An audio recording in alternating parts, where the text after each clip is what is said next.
এখন আবার ফিরে এসেছে কাণ্ডজ্ঞান। তুমি ভেতরে চলো, তোমার সাথে কথা আছে। না না মানে? না মানে না।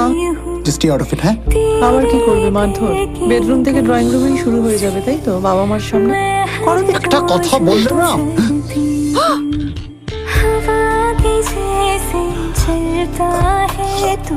তুমি কি করলে বৌমা? ঠিক করেছি। আর আপনি আমাকে বৌমা বলবেন না। আপনারা কেউ আমার নিজের না।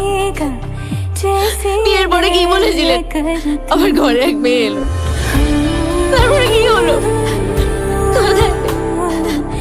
আপনার নিজের মেয়ের সাথে এরকম অত্যাচার হলে আপনি তার পাশে দাঁড়াতেন না?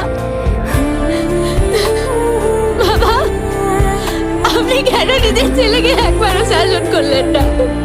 সেটা যেন তার শাস্তি পাওয়া উচিত। ভেতরে চলো, আমরা সব ঠিক করে নেবো। হ্যাঁ, যেমন বারবার পল্লবীর সাথে ঠিক করে নিতে, ঠিক সেরকমই করবে তো? পল্লব